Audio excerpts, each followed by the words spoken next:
Let's go! Before we begin with our lesson, let's take note of our learning targets. 1. You will be able to identify active and passive voice of the verbs, and transform verbs from active into passive voice. Since we are under quarantine right now, I assume that most of you missed school. So, I have prepared 2 pictures that will definitely relate your long-term school. Let's look at the first picture. What is it? What do you do here? That's correct. This is a classroom. Students learn new ideas and concepts inside the classroom. What about the second picture? What part of the school is this? When we visit this place, what do we usually do with books and other references? You got it right! This is a library. In the library, books and other references are read by students. Let's analyze the 2 sentences that we have formed. For the first sentence, students learn new ideas and concepts inside the classroom. Can you tell what is the subject in the sentence? Who learn new ideas and concepts? Brilliant! Students is the subject and also the doer of the action learn. If the subject is the doer of the action, the verb is in the active voice. Now, let's proceed to the second sentence. Books and references are read by students. What is the subject? What is the receiver of the action are read? Great! Books and references is the subject and the receiver of the action, which is are read. If the subject is the receiver of the action, the verb is in the passive voice. A verb is in the active voice when the subject does or performs the action. Here's how we form our sentence if the verb is in the active voice. Subject, which is the doer of the action, plus verb. Let's look at the 3 sentences. 1. A good digital citizen uses internet responsibly. In this sentence, the subject is citizen. Verb, uses. Direct object, internet. 2. She answered her modules yesterday. Subject, she. Verb, answered. Direct object, modules. 3. Next month, we will study plant and animal cells. Subject, we. Verb, will study. Direct object, plant and animal cells. Take note that the verbs uses, answered, and will study are all in the active voice. On the other hand, a verb is in the passive voice when the subject receives the action.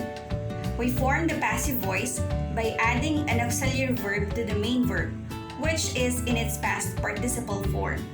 Examples: is placed, was gone, will be replaced, are given, were favored. Can you now differentiate active from passive voice?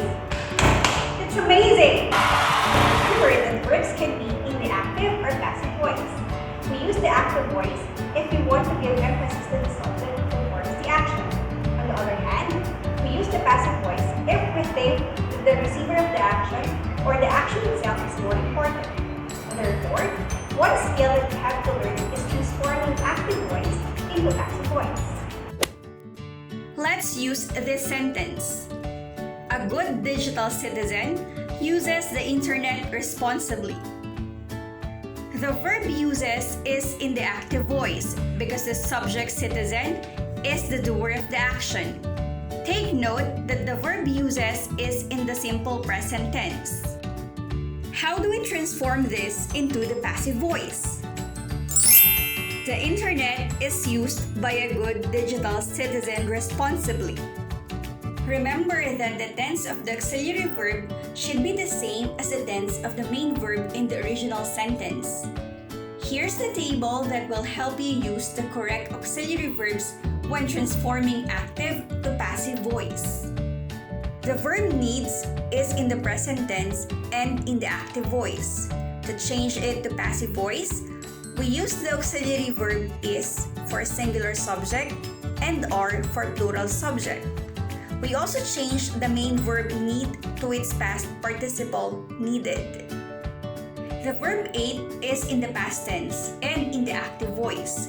To change it to passive voice, we use the auxiliary verb was for singular subject and were for plural subject. We also change the main verb ate to past participle eaten. The verb will drew is in the future tense and in the active voice.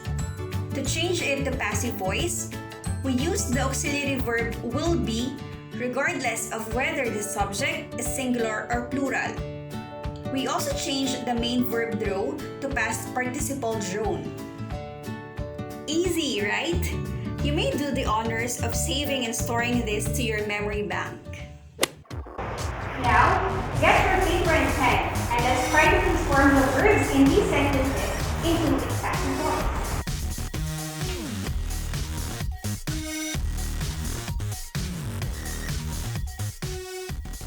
Globe Telecom converts buses into mobile Wi-Fi hubs.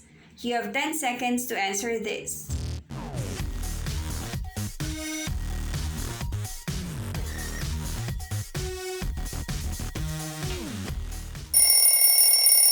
Mishalific, you're correct.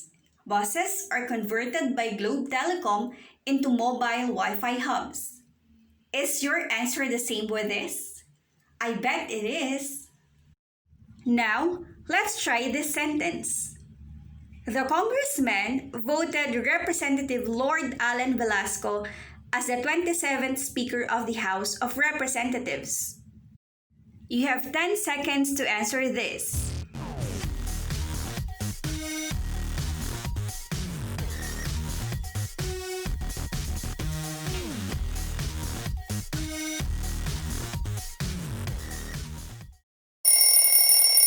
Mishalific, that's right.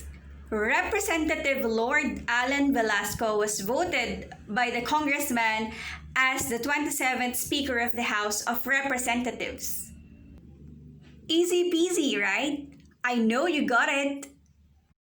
How about this last sentence? A private sector will give a donation worth 100,000 pesos. You have 10 seconds to answer this.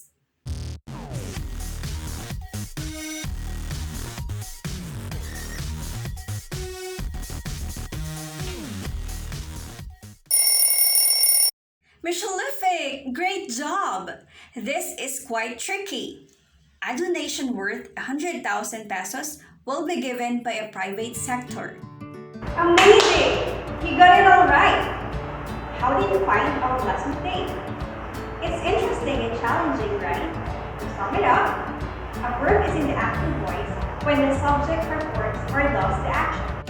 On the other hand, the verb is in the passive voice when the subject receives the action.